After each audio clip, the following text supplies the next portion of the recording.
that we hope you'll really like. You're listening to Creating Daily. There's something wrong with you. You know that? Because you and I are like a mullet. Sid is the business, so he's the front part of the haircut, and then I'm the party in the back. I think they're hilarious. Speaks to me. It's like he's saying what I'm thinking. What is going on, everybody? Welcome to another episode of Creating Daily. I'm your host, Billy Thorpe. And yeah, I do cook bacon with my shirt off. I got to come up with something else. You know, I thought about saying, like, I'm your non-award-winning podcast live stream host or whatever, just to pick on the gurus. You know who you are. I'm looking at you. Anyway, so I'll stop being. See, I'm trying to be creative. I got a creative block. I'm trying to overcome it. I got my friend Aaron coming on here in a few minutes to help me overcome creative mental blocks so I can come up with a good intro for this show. But we got a really great show for you. So if you're a creator and maybe you started a project, I don't know if you've done this before. Maybe I'm in a boat of my own, but I've literally started a project, got 10, 15, 20 episodes, pages, whatever into it, and then all of a sudden, like, how do I get past this, man? I can't get past it. Maybe I don't finish the project. Maybe I quit early, and I don't really reach the full potential of that project. So we're going to be talking with Aaron here in a few minutes to talk about how do you get over that, how do you get over some of those things that's going to keep you locked up mentally. But before we do, I got a couple little segments for you, as always, so here we go. What? It's tool time with Creating Daily. All right, this is my new segment called Tool Time, and this is where I share my favorite tools with you. Now, this is a new one. It's called Zoom ISO. It's made by a company called Liminal, and I was actually kind of forced to get this because the live streaming software I use was having a little bit of trouble with their interview mode, and I was in a pinch because I'm doing these live shows every day, and I'm looking for ways to bring in consistent video from guests. It's not all choppy and whacked out. Sounds good, looks good. So I came across Zoom ISO, and what it does, it generates individual video outputs from each participant in Zoom, and then you can put it into like different software like Ecamm or, you know, I don't know about Restream, maybe like whatever like software on your computer, I guess I should say. But anyway, like a switcher, any kind of like encoder, media servers, all that kind of fun stuff. It is Mac iOS only, or Mac OS. I got iOS and OS mixed up, but that is what it is, and you can even do like HD video and all that stuff. This really saved my tail, so we'll see how it works. I used it yesterday.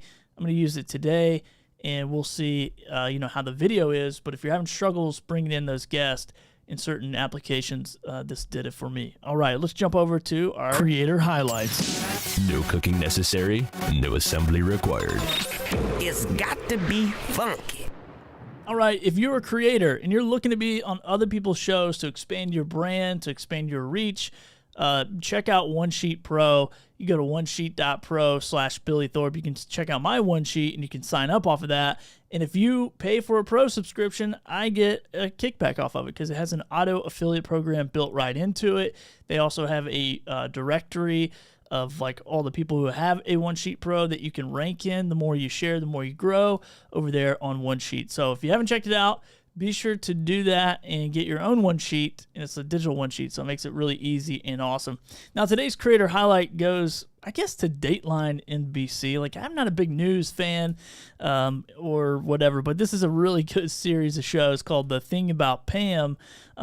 Pretty cool project. So I'm just reading the description here. It says, 2 days after Christmas in 2011, Russ Faria, that's how you pronounce it, came home from game night to find his wife Betsy dead. He was soon charged and convicted of her murder, just because he's the husband. That's what they do. But Russ insisted that he did not kill his wife. And anyway, set off all this chain of stuff. And this lady, Pam, is a whack job. So go check that out if you're looking for something creative to listen to. If you like true crime stuff, that is definitely a true crime. And that is a crazy story. And I wanted to highlight it. So thanks a lot, Dateline NBC. I'll just promote you more than... Actually, you know what? Why don't you promote me? I know you're listening to this, Keith Morrison. Why don't you promote me a little bit, huh? Scratch Billy's back. But anyway, go check that out. Super fun. And they didn't have any creative blocks. I loved it. I watched the Netflix special or the Hulu special or whatever it was on. And then I also listened to that because I liked that story so much. And it was pretty interesting to see the two different audio and then audio and video. So anyway, pretty creative story. And if you are a true crime podcaster, maybe you could pick up some tips and tricks because I really enjoyed the audio experience. but not as much. I'm going to enjoy this experience. My friend Aaron from the Wet Down podcast, he and his buddies co-host this show. But today we're going to be talking a little bit about that, but more about how do you overcome those creative mental blocks.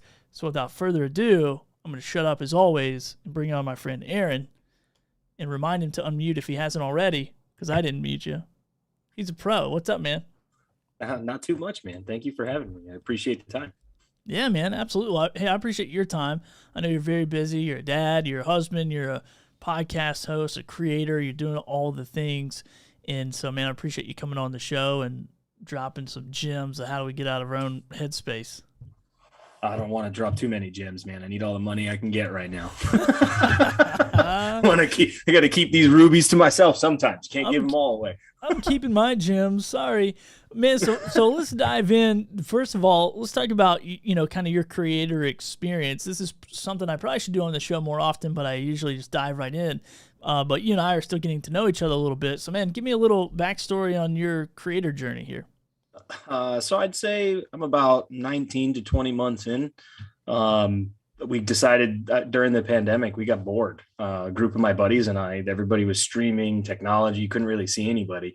And of course, the pandemic changed everyone's life. So we had to figure out ways to be human again. And that was the way we did it, was through a podcast. We created something. We took what our ideas and just fun, our shenanigans, boys jokes, locker room jokes. We're hockey players, we're veterans, we're Marines. Like there's all sorts of there's never a dull moment in our conversation. So we decided that we'd like to let people hear what we have to say. And if it weighs anything to them, great. If it doesn't, no harm, no foul, I guess.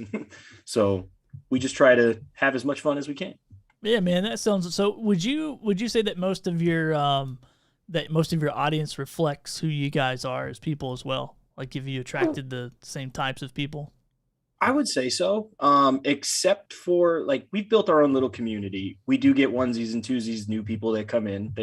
Not every episode is meant for everyone. That's the thing. It's meant to be a disconnect. Our first year. So like I said, we've been doing this for about 19, 20 months, right? So our birth date for the Wet Down podcast, because I'm a Marine, we always got to celebrate a birth date. Like every year, you got to keep track. October 27th of 2020 is when we decided to start this. Moved all along, kept moving, still going strong right now. And we've decided that we wanted to change things around. So the first year we decided to borrow other people's credibility. I read a lot of self-help books, a lot of different things like Think and Grow Rich, for example. The best way to create or get into a space that you don't know is to borrow someone else's credibility to help elevate yourself. So we interviewed 52 people in 52 weeks. It was thanks to Clubhouse and the explosion of that and everybody being stuck to their phones during the pandemic. We were able to, but I put up one room for a find a guest, be a guest, and I was booked through June, and that was in February. So that was, And so you know how many weeks, that was a lot of weeks right there. Then we do one show a week. We do a brand new one every week.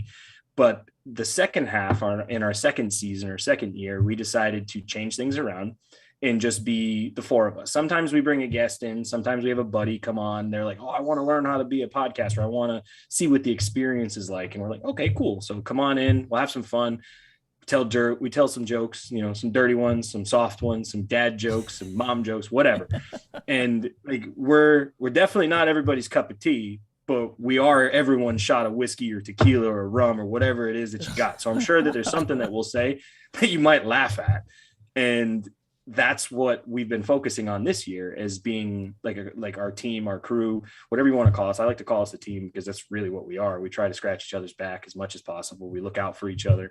But more importantly, we were friends before this. And it's very dangerous when you get into something with friends because egos start to blow, people thinking that they're better than others. But what's nice is that we've kept each other in check so well. There's no one person's head is bigger than the other with what we've got. And it's a unique experience every week. It's not something that you don't look forward to, at least for us. Like we look forward to catching up, seeing what each other's done all week, just the new funny stories. Like for some people, they don't care, but for others, like one of our guys, he's there, even though he's not there. So, I mean, if he gives you an idea of the comedic relief that you get, like we could be in a heavy conversation and then all of a sudden you hear, huh? what? What'd Like, you say? why? Like, I don't get this. Like, why would you? And then we have to unpack that box, obviously. So we have to dive in and see what, the different pieces that are there. Yeah. But we try to be the release and the disconnect that everyone has a stressful life. And more importantly, people want to be entertained. Yeah. You can listen to self-help podcasts. You can listen to this. You can listen to that. I like to hear people's stories about what's made them become who they are. I've always found that really interesting. Mhm. So the first year it made sense. Now this was a whole new game for us to be not interviewing people, not doing this. Like, we have to force ourselves to come up with not topics. We don't have a list of topics. We don't have a list of information that we focus on. This is what's happened in our week. We find a way to blend it all together and we dive on it. And we do a nice little warm up like you do before most shows, most creators will do. We just build a flow, and then I hit that record button and we run till we run and gun. It's the way it goes. So well, for we those try to have fun. For people who are listening or watching this, it's like, what's a show warm up? Aaron and I were singing little jingles before the show. So that's what I do with my guests. Everyone, they got to sing me a song or they don't get to come on. Oh, absolutely, man. But it's a good thing I know Twinkle Twinkle really well. Well, man, first of all, I love thanks for sharing that backstory. It gets me a little bit, more knowledgeable about kind of like why you started. And I think so many people started during the pandemic and they were bored and they were like, oh man, I'm going to start this podcast or whatnot. But dude, I love that you guys did that pivot of, and had to force the knowledge or the, kind of sense of like, okay, let's leverage other people's, voices and stories. And then you shifted into the second phase of like, now we're going to just bring it to us. Like, we attracted people, we built our community, and now we're really going to focus on what we bring. So I love that strategy. I've never heard that before. So I think that's really killer. Now, when it comes down to the creative funnel, if you will, of pushing stuff, and I mean, how many you got yourself and 3 other co-hosts, you said, right? So you got 4 dudes. I mean, that is like wrangling cats, I feel like, on a podcast. So who is the creative cat wrangler on your team? Is that you? I would say I share the hat with all 3 of them really well. One of them, or all of us, have known each other for at least 5 years now. One of the co-hosts, a good buddy of mine I served in the Marine Corps with. We played hockey together when we were in the Marine Corps. So he's somebody that I can always rely on. If I'm like, hey, we're running late, I can always text him and make sure that the word gets passed to everybody else. If I don't have time to make sure to get in touch with everybody, he can, we always have a fail safe. There's always somebody being accountable. But what's also nice is that there's so much carefreeness to it. If it's not too much on someone where they're going to say, obviously you're not going to go out there and say horrible things on the podcast. You're not going to be a prick, so to speak. But if you're going to go out there, it's free speech, man. Practice it, live it. We live in a place where you can do that, and you can put this stuff on the internet where other places take you down. We can do that here. So we try to all wear a creative hat. We all try to have some responsibility with it. I would like to say that I do a lot of it. I just end up having more time to sit and focus. Like, one of us is about to have another child, not me, but in a few weeks, there's going to be another child gracing this planet. And it's going to be a good experience. I'm happy for him. And, there's going to be some time off for all of us, but we all pick each other's slack up. I mean, an effective team. And I guess you said it was like wrangling cats.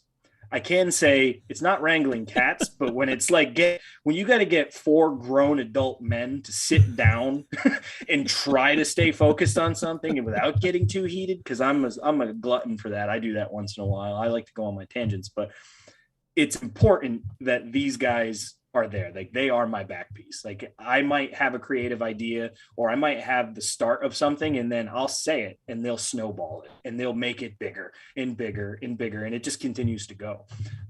For a long time, we were against TikTok, for example, until I got pushed into using TikTok. And I don't like being too creative, but I also I like to share it with everybody else. But a lot of the videos that I've had on there, I've either found or I've thought of some sort of something. And we've been lucky enough to, we caught fire pretty quick on TikTok. We got something like 700 followers in our first week. And then I haven't touched it after that, just because I'm just like, I got so many other things and I'm so spread thin, which is a good reason why creative mental block does happen. And you have to pay attention to what you're doing. I try to have a checks and balances system. So it's, all right. So, dude, And I think we all do. yeah, let's dive into that then, man. Because I think you know, oftentimes we do this. We got bored during the pandemic, and we started a podcast. And you know, I started podcasting before the pandemic, maybe like a year or two or whatnot. But then I, you know, started another podcast during the pandemic that went really well. But that was our thing was, you know, we set out with a mission. We knew what we wanted to accomplish with it. We knew the audience we wanted to build. Like, we really did all the homework up front. And then it made that weekly creative process a little bit easier because we had something to kind of look back on. But yeah, man, I'm interested in your checks and balances system for like your creative process here. I've limited it down to 8 steps, really, of what you can do to overcome it. And we can dive in each step itself really in depth. Like we could talk for hours on this stuff. But to keep it quick and simple, like number 1, you just think too much. You really do. Like most people don't realize that your mind, if you don't have an outlet, you're going to be stuck. Okay. And sometimes you just have to not think. And I know it sounds crazy. And all of my overthinkers that are listening or watching any of this, it's so easy to do all of that. And you know it. Everybody thinks of so many bad, like I'm a glutton for that. I plan so far ahead. I try to be a strategist. I try to be tactical with what I'm going to move and how I'm going to move. But it doesn't always work, especially when you're new in the creator space, because you don't know what you're doing. I never knew what I was doing. So what I recommend is a journal. I talked about it on our podcast. I ended up finding myself a journal. I put my thoughts down on paper. I see where my mindset is, where my goals, my tasks, what I'm trying to get done and accomplish through the week. And now all of a sudden I know where I'm at. A lot of people are like afraid, from what I've noticed, to go back and read what they wrote in their journal. They might laugh at it. It's kind of like I equate it to listening to your voice on the recording or hearing your voice for the first time. You don't always want to read your thoughts of what you just put down because you're kind of like, wow, I really said that. I feel so stupid. But I think it's important that you do that because it helps you gauge where you should go next. It helps you break down where you need to be and move on. And then it builds off of that because you think too much, your emotions become involved. So number 2, obviously you have to control your emotions. So let's go back to number 1 real quick, because I want to jump into this because, man, I think as a creator, or really just as a person, and I'm curious for you and your crew, if this happens, you know, if I overthink something, it's, for me personally, it's not because I'm overthinking like the product or the outcome or whatever. I'm typically overthinking about what other people may think. If you got into that trap of like, because I mean, I've literally not created something that I was super passionate about because there was one person that was in my circle or my world that I thought, oh, you know what, they might not like this, or they may think I'm an idiot or whatever, and I just didn't do it. And now I'm not doing that ever again. I've learned after several years of being in my 20s, getting into my 30s, mid 30s now. I'm like, dude, I'm doing whatever I want, whenever, however. And if you think I'm an idiot, then good for you. But otherwise, I don't care. Have you struggled with that as well? I think everybody does. I still struggle with it. I mean, I would love to, I've been seeing you smile a bunch, and I don't think that, like, we've talked before. So I know that I made you laugh. I say weird things. I say goofy things. I like to make people smile. I like to say the things that I know people think, but I say them. I hear it every day. I like to post some of the controversial stuff, I guess you could say, on my stories. And some people, I watch the unfollow button get clicked a lot, but I also watch the follow button get clicked twice as much as I watch the unfollow button get clicked. Yeah. So I can't complain too much, but I think as you get older, you start to realize that your time is limited on this planet, like in what you do. So whatever God you pray to, you want to make sure that you live your life to the fullest. If you're not doing it, you're thinking too much. Like I am a sucker for that. Like there are times where I'm like, I don't know if my mom and dad are going to love me if I say this, but at the same time, I'm like, you know what? I've said this in front of them and they laughed. So maybe I can say it. It's just how I deliver it. Like you can't go into a place saying something bad. If you deliver it in a funny way, everybody's going to think you're funny and you're okay. That's why comedians exist. And they're considered, you know, the logical ones right now. I mean, look at Joe Rogan, look at Jocko, look at all these people, you know, they're in the limelight because they just don't care. Like they know what their circle is. They got their support piece. You can't please everybody. So the overthinking, the thinking too much, that's where that comes from, trying to people please. And yes, I try to do it. I love to see people being happy. And I definitely don't ever want to be the reason someone's hurt. But it does have to happen. It is a business sometimes, and you have to treat things as such. Not everybody will like you. And I know that there's plenty of people that don't like me, but that's okay. Because maybe they see this, they're like, wow, he's totally different when it comes to certain things. Maybe I didn't know this, I try to give everybody the benefit of the doubt. But yes, I can say I have fallen into it. There are some things still in my career that I would like to try. For example, I'll say it right here in front of whoever's watching. Like, I'd love to sit on an open mic night one day and just have fun. Go see what I can do on a stand-up comedy night, just for fun. Because I can make a whole locker room full of 20-year-old, 30-year-old, 60-year-old men laugh for hockey. I can do that anywhere. I wonder if I could do it on a small stage where somebody videos it. You never know. Yeah. And that's kind of what the podcast has helped do, is made my stage fright kind of go away. Not nervous. I love that, man. The anxiety's not there. I can sit and hold a mic and be casual. Like, there's stuff that this was more of like this is how I came out of my shell, I guess you could say. All right.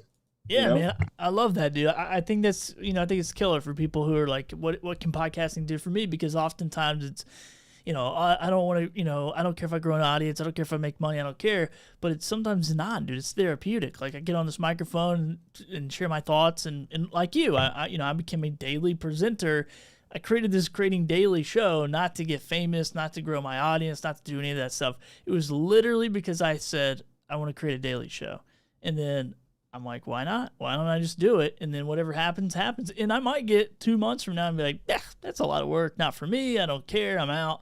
But I've met a lot of cool people along the way. So, man, thanks for sharing that. And so one, don't overthink. All right, let's move on to point number 2. What do you got for me? You got to control your emotions. And the reason I say control your emotions, like today's world with all of the outside stressors that, you, the average person, can face daily, it's going to cloud your mind. It's going to distort your focus. Maybe there's something in your personal life you haven't handled yet. It's looming over you. Like, you didn't pay a bill, or your car, car insurance. Everything's expensive now. Inflation's hitting us hard. So there's definitely extra stressors in people's lives that can hold you up. So maybe you're just afraid, or you're afraid of trying something new, and you're not sure how others are going to view it. Like, there's that overthinking coming back at you again. It's important to remind yourself why you're doing it, what and how it's going to make you happy. And hopefully it's going to provide you some sort of accomplishment feeling, or, if you're lucky, you might monetize yourself if you do it right. There could be somebody that sees something in you that you don't see in yourself, that they, all of a sudden there's hidden talent everywhere. For example, Eminem, like he got found with Dr. Dre. I love music. I like to go back into history and look at that kind of stuff. He threw a demo tape to some guy after losing in the rap Olympics, and that guy just happened to give it to Jimmy Iovine, which gave it to Dr. Dre, and then he was in his wow. He's Eminem. Like, now that's all you hear. We just watched him in the Super Bowl. So it's you never know. You really never know who's watching or listening. And it's very interesting to see some of the people that come along and help you in your journey, because that's really what happens is, if you can control your emotion and you have a clear thought, you have a clear mind, there's nothing you can't do. Honestly, man. You really can't. And I've learned this, I would say, the hard way, because I didn't grow up in an emotionally stable home. Like, it was chaos the first 5 years of my life.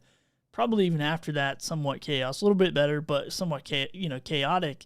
And even in my 30s, I'm figuring out, like, okay, how do I control and I thought I had it settled until I had a kid. Then I'm like, holy crap, that brought in a whole nother wave of, like, opportunities to get frustrated. But I have noticed that in my career. It's like, there's some stuff that I had opportunities to really just, probably rightfully so, explode emotionally, for lack of a better reason. I didn't. I kept my cool. And then stuff kind of worked out, and it worked its way out. And opportunities presented themselves through those relationships that I was, seconds from erupting on, emotionally. Mm-hmm. So, yeah, man, love that. Love that. Keep your emotions in check. And, yeah, it's awesome, man. So let's keep moving, dude. You got me juiced up here. I'm taking notes on my phone as you're chatting. So thank you. So number 3, if you're ready for it, it's make a routine, a creative routine for yourself. So an artist, I mean, if you're a podcast or whatever it is, you're some sort of artist if you're creating something, in my mind, because you're making something that hasn't existed. So you're an artist in some sort of way. So most artists will have some sort of routine when they do things. Perfect example, everybody loves Bob Ross. I love Bob Ross. Have you ever watched any of his paintings, dude, to beat the devil out of it? He does it on every episode, but you know why? It's to get you to, like, I laugh when I see him do it, but it's funny because it's what he does. It's his quirk. It's what he does. It's how he kept you involved, or just his talking. Like, let's put some subtle mountains here. He always had a routine. He had a way to talk. And that's what, if you can find what works for you, and that's going to be difficult because everybody does something different. For me, I have 3 bottles of water for an hour and a half show.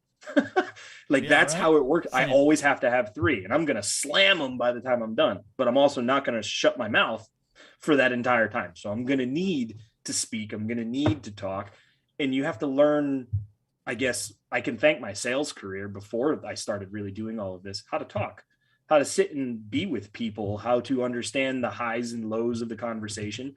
The one thing I hate is dead air, or just dead silence, or awkward moments. I'd rather be the guy that you saw and say to me, hey, you talk way too much, instead of being the guy that is like, you're boring. Like, that is the one thing I never want to hear is you're boring. I don't want that. That's to me, that is one of the biggest insults you can have, is being called boring. And I don't like that. All right, man. So make a routine. So what's your routine? What is your routine as a creator? What does that look like? So my creative routine is I write down my thoughts. I have to do a workout that same day. Doesn't matter what kind of workout it is. It's just, it helps me clear it's like a brain dump for me when I do a workout. I can focus on what I need to focus on, building my body, make myself healthy, or do what I need to do. And then I kind of sit down, I read a little bit. I try to read something that's more beneficial to me. And then I end it with a journal, like a journal entry. And it's always because I can see what's in my mind. I put it on paper. It's like when you have a task and you have to write your task down. Like, most people have a schedule that you follow, or an agenda, or some sort of anything. The minute you write it down, it becomes real. That's how it looks to me. I mean, you have contracts for that reason. I mean, you can't go to court with somebody on a shaking hand and what you say. Like, you have a piece of paper to prove that it's real. So those same thoughts and those same processes can work for you. It's just, you have to put it down. So that's my thing. And once I know where my mind is at, I relay that information to my crew and the guys that I'm with. And I work out with them, and I set these, we set up our show, we do however we can. And I'm sure that's what they do. I know one guy likes to drink a beer before every episode. To be honest, I like to smoke a little bit before an episode too. It helps me get those pregame nerves. I'm not doing that now, but I like to, for myself, because I'm in control of the situation, and I can see where my mind is going to be to help me out if I choose to. Absolutely. But that's my thing. And I can't recommend that for everybody, but you really should create your own routine and how you do. Pay attention to your own quirks. What do you do when you get up in the morning? You get up, you brush your teeth, you take a shower. If you understand that routine, you have one before you do anything. No matter what it is. Yeah. I think we're creatures of habit by nature. And so it's really key to and I think a lot of times creators, this could be their side hustle. This could be their side gig, so to speak. And then it becomes lost because it doesn't become a part of our routine and part of our life. And then it suffers, and that project suffers, and then that creative mental block is there. And what I do, so I'm not focused on the logistics of this, people go, man, a daily show, like, you're insane. And I'm like, no, I got a system that works for me, and I work on this thing about an hour a day, minus the time, so maybe 2 hours, because I do the actual recording, but then I have like 30 minutes before, 30 minutes after actually putting, whatever. And I have a document that allows me to fill in the blanks. I have spent a lot of time building the scenes, building all this stuff. I've built the format, and then I just fill in the blanks of that format. And so it enables me to move super quick and not have to think about, what segment I'm going to do tomorrow. And I know a lot of creators will just be week by week and, project by project, episode by episode, and then find themselves like, oh man, I'm so beat up. And it's that journaling that I love, because you are, and I journal in a different way of just like sharing, ideas and documenting ideas and taking notes on my phone as I am today. So, man, these are good. These are great. I would probably sit here and talk about all day about a routine, because I wasn't that person, in my life, and now I am that person who I do have a pretty solid routine. And, I think having a kid really helped that. Like, now I have very limited amounts of time, so I got to go quick, so. Absolutely. And I'm lucky enough to say that I have an autistic child. So they love routines. And for me to have a routine, and like, at least for him, I can't say they and not all, but at least for him, a routine works so well. And human beings are suckers for comfort. And when I say suckers for comfort, that's what everybody chooses for. I mean, you sleep in your warm, comfortable bed every night. You get up and you put your nice, comfy shoes on before you go for a run.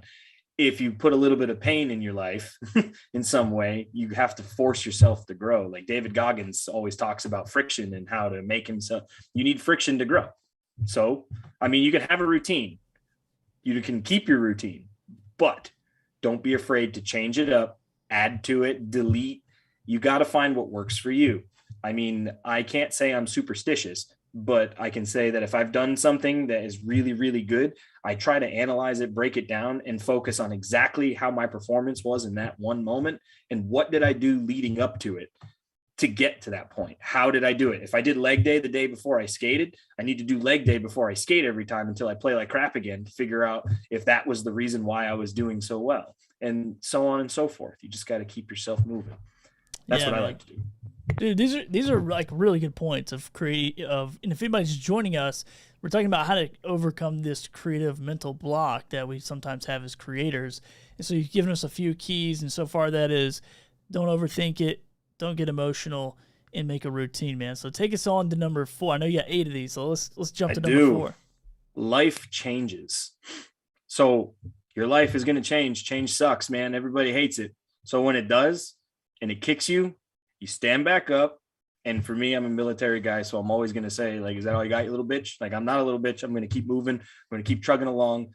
Big life change, like losing your job, for example. For some creators, that's a devastating thing. You start worrying about money problems. You start worrying about, like, how am I going to feed my family? What do I do? Like, how do I afford to live? Like, how we need a roof over our head. What do we do? If you can keep control of all of those life changes based upon what you can control, you're going to be okay. It's, again, like I said before, and I'll keep saying it over, it's important to do a brain dump. So if you have a life change, write it down, put it there, and then if you can, plan for yourself how to get out of it, because you don't understand what you're doing is you're holding yourself up to create new stuff for people. If you want to entertain somebody, you got to make sure that you're on that path of creating for people. You don't want to be somebody that is sitting behind the scenes and not knowing what's going on. They're looking to you for some sort of relief or answer or entertainment, whatever it is that they're looking for you for. So if you can't handle what's going on in your life beforehand, maybe that's a good reason why you're having a hard time with what's going on. You can't put something else out if you've got something holding on to you. Life changes every day. Dude, I love this and I always say that I'm becoming a better interviewer, I hope, but I always say, oh, I love that. Everybody's probably like, dude, shut up, you can't love everything. But I do love everything. But that's one thing that somebody taught me early on, one of my mentors.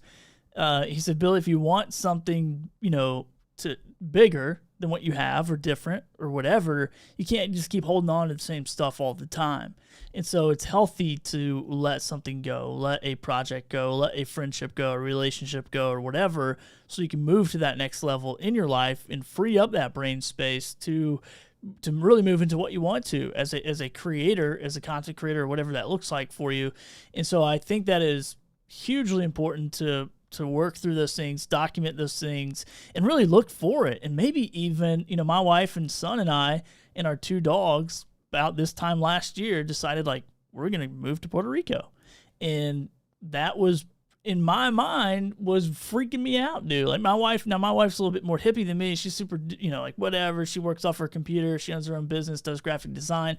I have a studio full of crap. I'm like, I work online, like I work with creators, I work with podcasts. Like, how am I going to do this stuff and take this to Puerto Rico, which I don't even know the infrastructure. And now that I've learned it, like there's a lot of stuff I would do different. But dude, it has literally changed my life just from forcing myself out of my comfort zone. And now I'm going back 50 pounds lighter, maybe more, because we still got a couple months. So I'm going back 50 pounds lighter. I'm super clear on the vision. I'm creating new content. It's literally been a season of like crazy change and isolation, but it's almost like I've been, and this is going to sound so weird, but it's almost, Aaron, like I've been in a cocoon and I'm about to just fly out of here. Like a totally different thing. Little Billy Butterfly. I like it, man. That's the way to go. You're gonna right. float. You know what? Fly you and your family back here. This isn't your comedy stage, so don't be giving any of my audience ideas. I don't want to hear that. Billy I'm gonna have to get you a mug for your butterfly, a little butterfly mug that you're a cocoon, you're blowing up. And you're not a moth, man. At least you're pretty enough to be a butterfly. All right. Appreciate that. Hopefully I live longer than a butterfly, but anyway. Oh, absolutely. If you hit a point right there, man. You get me fired up. Sorry to rant and tangent, but all right. So back to you. Like we can move on to point number 5 if you got it there. Absolutely, I'm ready to go always. So number 5. The typical piece that everybody understands that they know that they're doing, they just don't want to admit it. You're doing way too much. Life is life. It's going to be busy or boring. But if you don't understand the power of saying no, you're going to paralyze yourself with the constant anxiety and having a distracted focus, man. The way to fix those problems, you got to understand your capabilities, your work style, how to finish. Like I mentioned in the beginning of all of it, the ways that helps me out, journaling for me. Okay. The uniformity of this, you got to stay in line with yourself. You got to force yourself to sit down and say, I need this 15 minutes to write these thoughts down. You got 15 minutes. How many hours in a week? What, 160? Something like that, right? So you break your time down, and if you can break it down onto a micro level for yourself of where you spend your time, you're solid. Like you can do so much if you can figure out how to break your time into pieces and how to use it. I mean, you mentioned losing a bunch of weight. If we did this 2 months or 2 years ago, I wouldn't be sitting here with at least a chin. I had no neck because I was just a head and shoulders for a while. Now, like I lost a bunch of weight too. The pandemic made me fat. And then I found out COVID was killing all the people that were overweight and doing all of these things. I'm like, I'm not going to live forever. I got to lose all this stuff. I want to be around. I got healthy, and then, God forbid, I never got COVID. Like I've been lucky. I've been one of the few that has either I've had it or I haven't, but I don't know. I'm not going to go pay to find out, but you can create a better life for yourself. That is what you want. That's what everybody wants, is a better life. They just don't necessarily always know how to get it.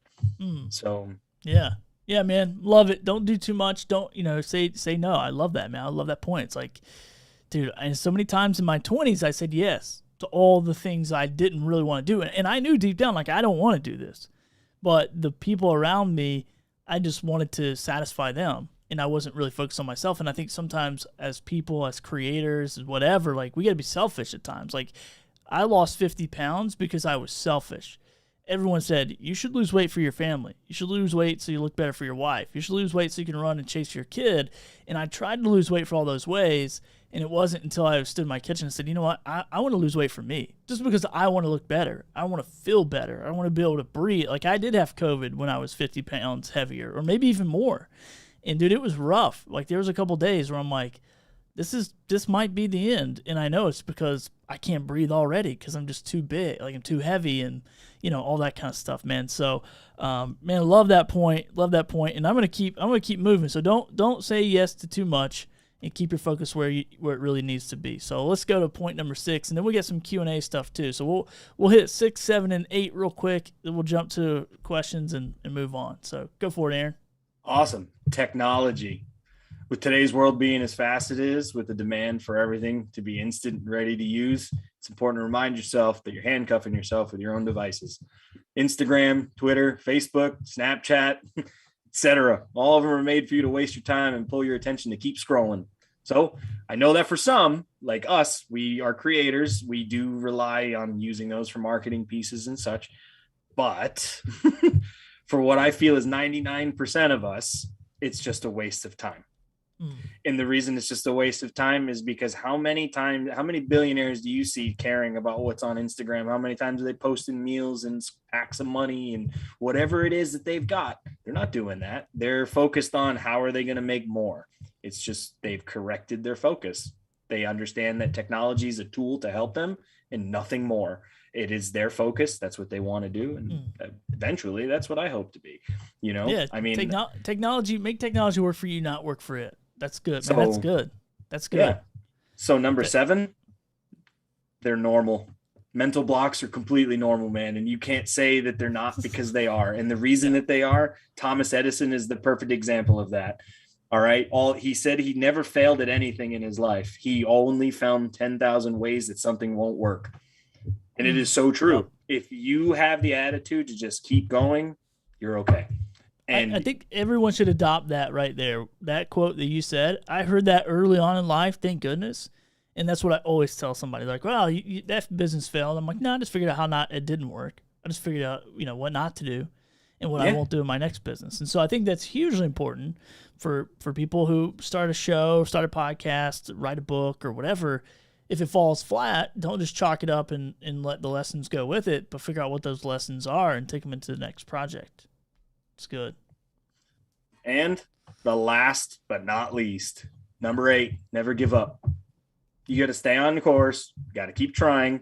Remember that if you keep showing up and you don't chase the perfectionism out of this, you'll have the easier time staying on the path that you want for yourself. You just can't chase perfectionism.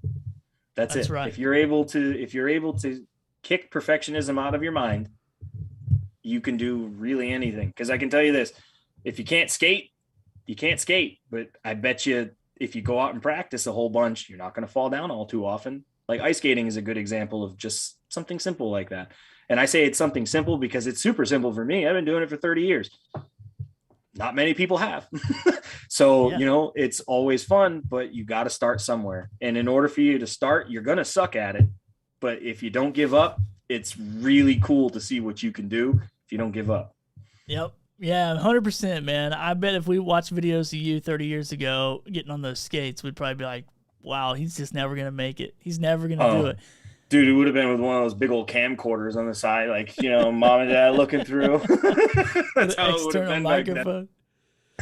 well, dude, and that's true. I mean, just that camera thing you're talking about, dude, it's like to do what we do now. I mean, think about it. It's insane. Like I'm 35, but just since I started using technology as probably 10 or 12, I think we got our first, home computer with dial-up internet and, AOL disk. Like the stuff that you can do now is insane. I mean, I'm in Puerto Rico. You're where you're at, New England area in Connecticut? We're in the New England area. Yep. Yeah, and so we're here live streaming to the world. We got people over on Bullhorn watching. We got people on YouTube watching. It just blows my. I mean, I'm just sitting here like, dude, this is insane. Like you can literally do and learn anything in the world, but it is taking consistent action and showing up and doing those elementary things over and over and over again. You want to know what I know this sounds really silly, but people our age watched Boy Meets World. Okay. And I know everybody loves Mr. Feeney. The Feeney call, everybody loves Mr. Feeney in every way. Mr. Feeney had his moment where he yelled at everybody. I can't remember the specific episode, but I remember him yelling at the class. It's the one time you see him really upset in the entire series. And he said, you have the knowledge at your fingertips and you choose to sit and look at absolutely nothing, where people back, not too long ago thirsted for a brand new book every couple of years from somebody that they respected, that was well versed or knowledgeable in whatever task or career that they were in. And we use it to look at funny videos. Like, for example, TikTok is so different in 2 different parts of the world. In China, they use it to teach their children how to do things. Here, we use it to get famous by falling down some stairs, and we go viral and get paid by it. I mean, there's different ways to do it. It's how you choose to do it. I mean, It's all on you. Always. It's always on you. And if you bet on yourself, you can't lose. If you want, unless you want to lose, but nobody likes to lose unless you're one of those people that just likes to lose. I hate losing. I am so competitive. I want to win in every way. I know it's not possible, but I want it. Yeah. Yeah, you want to win. And then if you're not, if you're not in that mindset, then that's a mindset problem, which we could probably talk about in a whole nother podcast episode. And I want to jump over. I didn't set this scene up, so I hope it works, but I'm going to jump over to the Bullhorn chat here. We got a couple people saying hello. Oh, let me see. What did I do here? Hold on a second. Let me see if I can fix it. Am I fixing it? Is it fixing? Oh, yeah, there we go. It's fixing a little bit.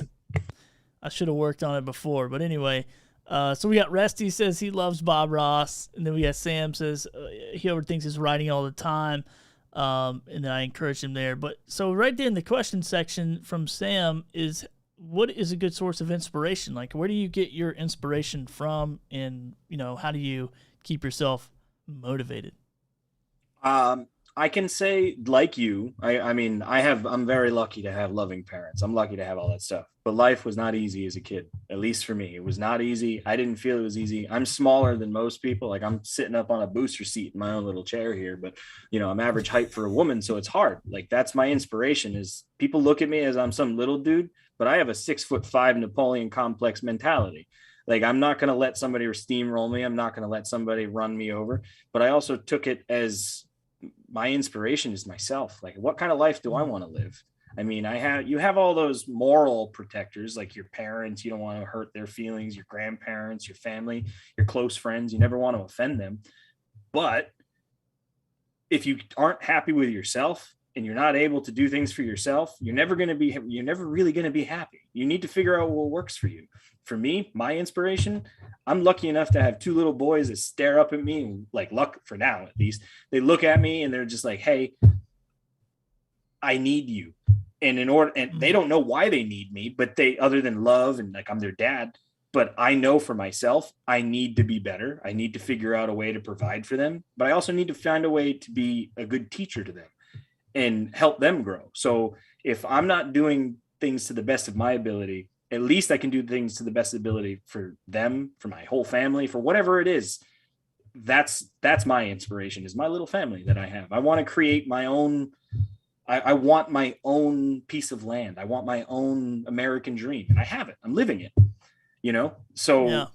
For inspiration, you can always find it in a book. You can read it. You can do whatever. It's going to be whatever works for you in whatever capacity you could bring it to yourself.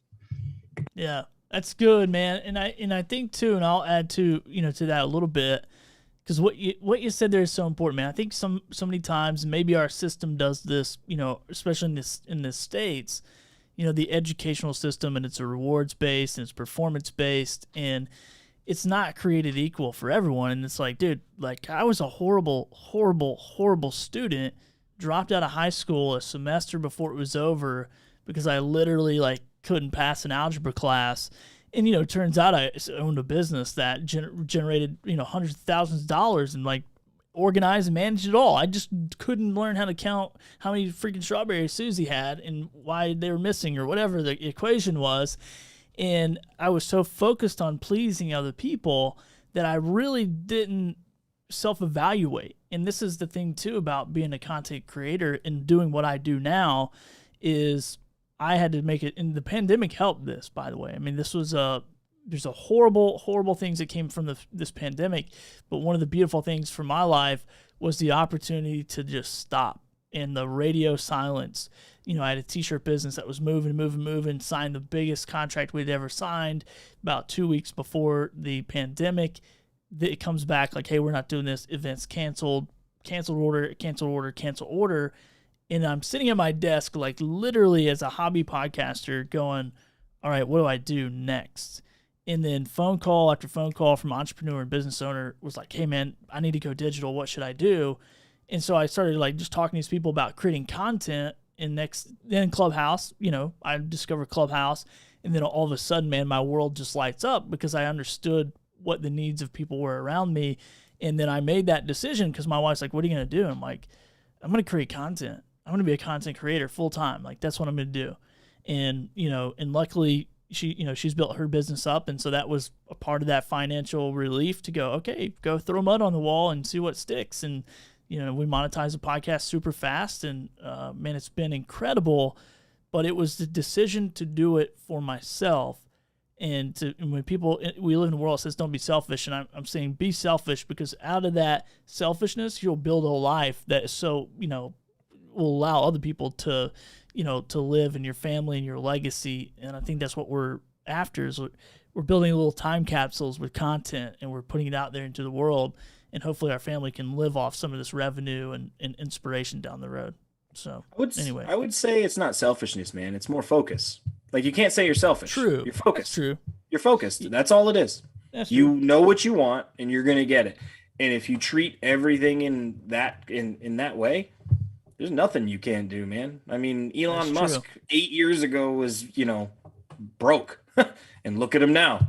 I mean, I can't say he was broke. He was still pretty rich, but he's not as rich as he is now. I mean, yeah, right. He shutters the world with a tweet. He moved. He's our Iron Man, dude. Like, true. That's True. what happens when you focus on what you want. It's not being selfish. All of this stuff that's here is, you could use that not just for creative mental block, but I feel like you could take something of what I had said and apply it to really anything in these little 8 steps of what you need to do for yourself. Whether you want to create something, whether you want to just go and do something new, go do it. I mean, you can apply all of it. That's good, man. Dude, excellent conversation. Thanks for coming so prepared and bringing points and all that stuff, man. I mean, that is great content. So, man, I really appreciate you, one, responding to my, hey, I need somebody to come on the show, and then bringing the heat like you did. Bringing the heat. Oh, I appreciate it, man. I'm not. Yeah. I wasn't thinking that it'd be too hot, but I'm glad that it's hot enough to where you enjoy it. So that's good. Just enough spice. It was awesome. And Resty over here. This is going to be, it's wrong again. I moved it. But anyway, he said, hey, thanks for the knowledge. Thank you for the knowledge. I got several people watching on Bullhorn, so we really appreciate those guys. But yeah, man, Aaron, is there anything that you want to say that I didn't open you up to say? Or maybe I don't ask the best questions in the world, but... Dude, I think you did a great job. Like, there's nothing that I would ever change out of what you do. Like, when I first met you, I met you through Clubhouse. You had way more followers than I did when it came to things. I was just starting out, and then we got in a room. You got to hear me speak. I got to hear you speak, and I was like, I like this guy. I really feel like we've got a lot that we could grow. There's different things that we could do. We have the same image where we want to be, and now I'm here. So I appreciate you inviting me here. I want to say a nice thank you, and to all the people that have, listened to me for at least an hour. I'm just a guy just like you. I'm nothing special. I just have something figured out that I'd like to share. That's all. Yeah, man. Love it, dude. We'll keep creating, and we'll definitely have you back on the show and do some follow-up stuff. And I mean, I know if you got one list of 8 amazing things, you probably have a bunch more lists. So we'll bring you back on and share those. But appreciate you, Aaron. Thanks, man. Problem, my friend. Thank you much. All right. Thank you so much. All right, everybody. Thank you so much for watching. If you watch here live, if you're listening to the replay, either on Bullhorn or YouTube, really appreciate that. And make sure you hit a subscribe button close to you. Drop us a comment. Let us know where you're watching from. A lot of support on the Bullhorn app today. Really appreciate that. I don't know who tweeted out that or whatever, but it's got several people over there listening and watching. So appreciate that a lot. And if you're not creating on Bullhorn, reach out to me. I'll get you in touch with those guys over there.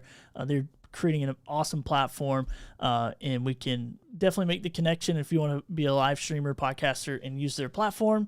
Super, super great platform to do. But tomorrow, I don't know why I said but, however, tomorrow, join me here, same time, same place, at 2 p.m. I get a very special person on my show tomorrow. Her name is Jenny Rogers.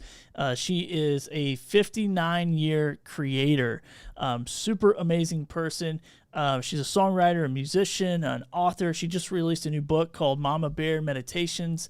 And this person is probably one of the most special people in the creative world to me, because it was in her high school music class, her high school choir class, where she was a substitute, that my life was forever changed. Like, literally, I accidentally signed up because I'm not very diligent in the classroom for a girls' performance art class that turned into a CD project, that turned into me moving 10 hours from home to go to a music school, that turned into all the stuff I do now. And so it was this lady's message. There was this lady in that moment to say, hey, don't don't leave, don't quit, don't leave the choir class. I mean, you're a young guy and this is full of girls. Like, this is a dream for you. But stay and we'll create something cool. And so anyway, I'm gonna bring her on. It's gonna be a great episode. I'm gonna try not to cry, but because she means a lot to me and she's a very special person in my life, and I want to celebrate her and celebrate her new book that she dropped. So be sure to come back tomorrow. Super fun, and we're both like ADHD as heck, so we'll see if we can get through a full episode. May have her on for 2 days in a row. We'll see. But anyway, that's 2 o'clock tomorrow, 2 p.m. Eastern Time. Be here, and thanks for watching, and we'll see you soon.